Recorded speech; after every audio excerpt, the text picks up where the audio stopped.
शुरू किया, खून पीने लगा, उसकी गर्दन के अंदर लिपटा हुआ था।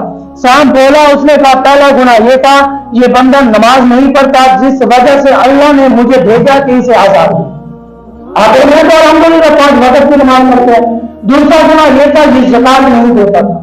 मैं एक मिनट में बात बता रहा हूं, ज़कात नहीं दे रहा था, इस वजह से इस बंदे को अजाब हो रहा है।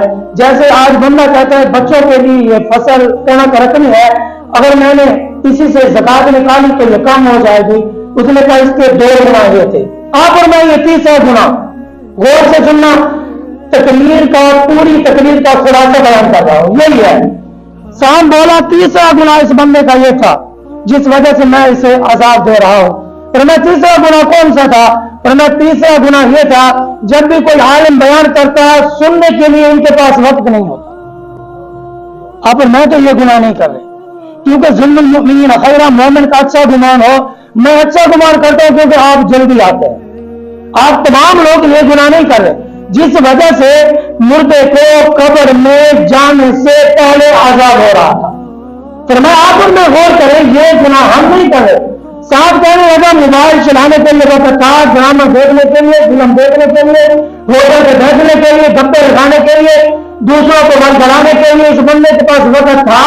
फिर मैं वक्त नहीं था तो अल्लाह रसूल का फरमान सुनने के लिए वक्त रहेगा।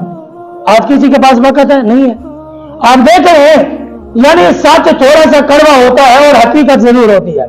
मैं अपनी मर्जी से बयान नहीं कर रहा, मैं हवाले का जिम्मेवार मैं हूं। फरमाया, साहब कहने लगा ये बंदा बयान सुनने के लिए वक्त नहीं था। आज आप और मैं गौर करें, चाहे वो जुमे का बयान हो, कुलखानी की महफिल हो, महफिल मिलाद मुस्तफा हो, आप देखें, आप जो मेरी यही रूटीन बन चुकी है, हमें यहां से क्या मिलता है हमें यहां से क्या मिलता है, क्या लेकर जाएंगे? ये दीन हमारा सुना हुआ है, सारा पड़ा हुआ है, ये क्या करेंगे आज जाकर? कुरान सुनकर क्या मिलेगा? यानी अगर आप कुरान को अहमियत देते तो फिर सुनते, हुजूर के फरमान को अहमियत देते तो सुनते, मालूम है नहीं सुनते। सिद्दीक अकबर रोने लगे, लोग चीखे मारने लगे। फरमाया, हाँ ये इतना बड़ा गुनाह है कि कब्र में जाने से पहले अज़ाब शुरू हो जाएगा। यानी जो बंदा कुरान सुनने के लिए आज वक्त नहीं है, नबी का फरमान सुनने के लिए वक्त नहीं है, खत्म शुरू होता है तो लोग आना शुरू होते हैं, अजान दूसरी शुरू होती है तो लोग आना शुरू होते हैं, महफिल मिला दो तो 2 लोग बैठे होते हैं। जो बैठे होते हैं उनको मुबारक हो, जो नहीं बैठे होते फिर इंतजार करें कि मरने के बाद हमारे साथ क्या होने वाला है, क्या होने वाला है। मैंने जो आयत पढ़ी उसी मौजू पर चल रहा हूं, गौर कर रहा हूं। बाबा रोने लगा अचानक। दोस्तों ने पूछा, बाबा खैर तो क्यों रो रहा है? उसने कहा, मैं इसलिए रो रहा हूं और मैं हदीस भी पढ़ रहा हूं। पहले एक हदीस समाप्त फरमाए, हदीस पाक है, प्यारे नबी का प्यारा फरमान है। फरमाया, ला ताका लिमखलूकिन फी मशीयतिल खालिक, हदीस पाक है। फरमाया, जब अल्लाह का हुक्म सामने हो, एक तरफ अल्लाह का हुक्म हो, दूसरी तरफ बंदे का हुक्म हो, फरमाया बंदे का हुक्म छोड़ देना है, अल्लाह का हुक्म मानना है। अल्लाह के हुक्म को अहमियत देनी है, बंदे के हुक्म को छोड़ देना है। हम अल्लाह के हुक्म को मानते भी हैं, इंशाअल्लाह अल्लाह के फजल और तौफीक से अमल भी करेंगे, क्या इंशाअल्लाह। फरमाया, जब बंदे की अताअत आ जाए तो बंदे को छोड़ देना चाहिए, रब की अताअत और रब का हुक्म मानना चाहिए। और आप सुनते देखते हैं, मेरा काम है आपके कानों पर दस्तक देते रहना, आपकी मर्जी अमल करें या ना करें। हो सकता है कोई मेरी बात से परेशान भी हो जाए, हो भी जाते हैं, और मेरा काम है हदीस और कुरान बयान करना, और मैं वही कर रहा हूं। फरमाया, एक हुक्म जारी हुआ, लेकिन मैं सुना रहा हूं ना, कुरान का फैसला है। विरासत कितनी है बेटियों की, बेटों की, कुरान ने फैसला कर दिया। तलाक का मसला कुरान ने फैसला कर दिया। आज की हुकूमत ने एक फैसला किया है, उसका फैसला यह था, जब आप अपनी बीवी को तलाक दे देना, तलाक दे दें, आप 3 महीने के अंदर रुजू कर सकते हैं। 3 महीने तलाक देने के बाद, 3 महीने आपकी बीवी आपसे जुड़ा हो जाए, कोई मसला नहीं, ठीक है, देती रहे।